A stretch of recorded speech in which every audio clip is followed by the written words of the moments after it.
Where are the women?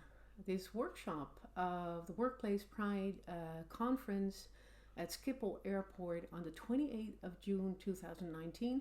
Whereas this woman, well, this woman is at home. My name is Anne Thijsseling, and I'm going to contribute to your workshop by via this YouTube film. And it's not per se my expertise to be filming myself and contributing like this, but this woman is pressed for time. So this Friday, where you're at Schiphol, I'm sending my kids off to a weekend with my ex-life partner Sylvia, and this wonderful Sylvia will take the kids and enable me to spend a weekend with my female cousins.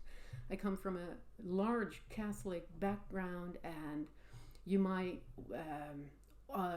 automatically understand that coming from a Catholic background, finding out that you are lesbian sort of poses lots of challenges, but it's also tremendous fun to come from a really large family, especially when your cousins are all sort of amateur comedians. So I'll be laughing my head off, probably as soon as you start having drinks, because my weekend with my cousin starts at around 5 on this particular day.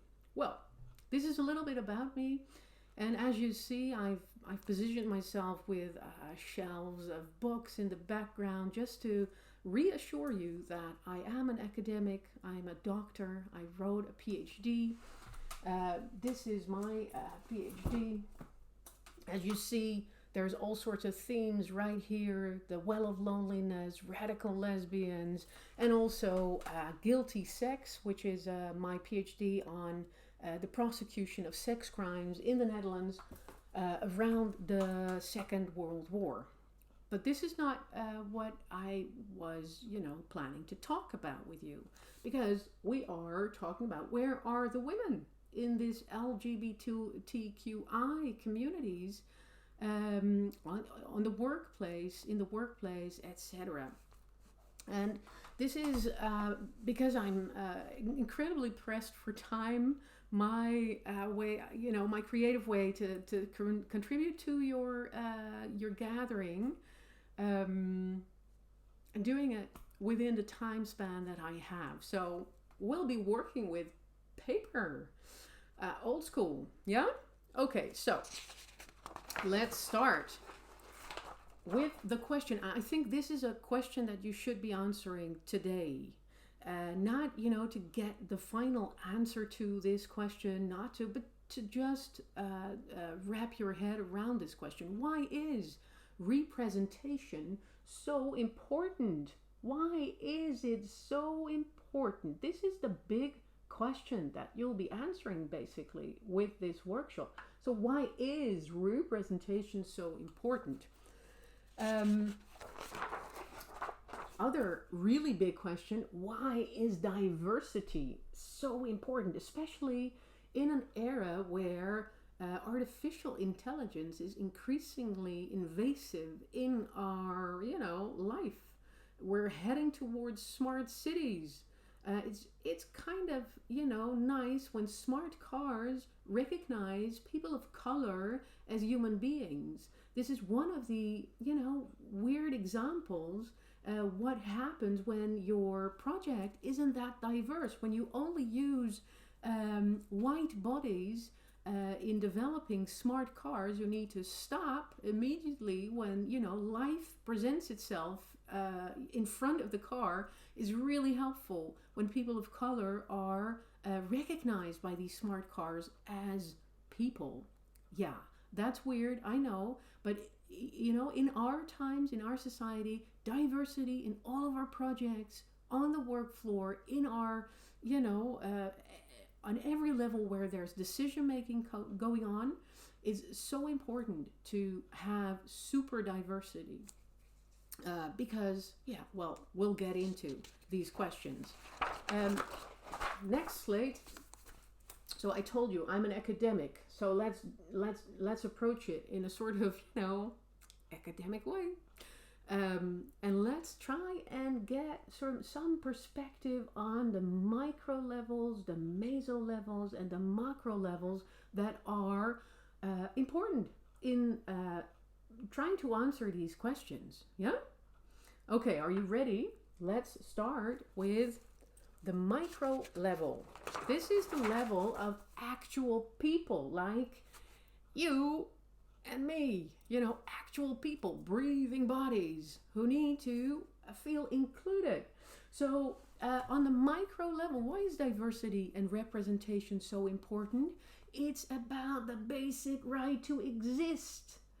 This seems, sort of redundant maybe, but the basic right to exist, not everybody feels that to the same extent. And now, I'm talking about this Western liberal capitalist context where, the basic right to exist is tremendously different from other parts of the world. So I know that we're talking about an already privileged situation, I know. But within that privileged situation where, you and I are sort of conversing to each other on diversity and the importance of representation, still there's lots of people who actually, they don't feel that right, that basic right to exist. It's about being able, this is really, difficult. How do I get this into your screen? It's about being able to breathe and relax within a larger group or community. That is a bit of an esoteric way to just state, how important it is to be able to breathe within a larger community. So this is what goes on in the workplace, right? Are you able to relax and breathe and really just be there? This basic right to exist. Or are you actually sort of, flying under the radar, not feeling represented, not feeling the vibe that goes with, inclusion and inclusivity. So on the micro level, representation and diversity are about, it's kind of existential. The basic right to exist and to be able to breathe and relax within a larger body of people. Yeah? Any questions? I'm not able to answer them right now, but if you want, we can sort of have email correspondence. Don't be shy. Just email me if you want to talk a little bit about what I'm offering. This is I'm just giving you what I think is important to think about. And I want to be accountable for my contribution. So, feel free, email me. Okay, so meso level, this is where we need to sort of slow down and think about decision-making processes that go around, all sorts of groups that we are part of, work environments we are part of, political, economic, social bodies that we're part of. And with this meso level, I mean the level of institutions, the level where you get to decide how your environment is going to be. Here I think representation and diversity are important because we should always look for the li. This is a deep democratic idea that, majorities say la, la, la. That's the majority version of events. And with deep democratic approaches, you're always listening for the li. What is the li in this situation? Okay, moving on. Oh, and the li is, of course, voiced by, minorities. And that's where the wisdom is. I'm pressed for time, I see, on my clock. Okay, so the macro level, that's about majority blindness. And majority blindness has all sorts of shapes and colors, like heteronormativity, androcentrism, cisgender normativity, racism, colorism, validism, and many, many more. Quick note, please say heteronormativity, because homophobia, that's how we talk, how we've learned to talk, but we're probably not trained to do the diagnosis of people and decide whether they are mentally, psychologically really, off. Yeah, so heteronormativity, that's a non-violent way to say what's going on. And I prefer non-violence. So, last question. How do inclusion and exclusion dynamics work within the LGBTQI community? So why is it that in 2019 we still have this workshop? Where are the women? So this inclusion, exclusion that goes on in larger bodies also are, alive in our own communities. So just know that everything is energy. Dollars, euros, other currencies, all energy. So the resources, it's very practical. The resources we invest in self-acceptance, feeling comfortable and safe and secure enough to bond together socially. This is especially for women, lesbian women especially, being represented and sharing the leads, so our minority wisdom that need to be heard. That's of tremendous importance to invest in each other and to feel secure and safe enough to bond socially. That's a challenge for a lot of lesbian women. I know from personal experience. So let's not be ashamed of this. Let's also not shame each other for feeling insecure and not safe enough to bond socially. But let's invest in thinking of how can we arrange for feeling secure, feeling safe, and being able to socially bond, because this is where mentoring thrives and grows. This is where we become, a network of solidarity as well, yeah? Okay, we're almost done.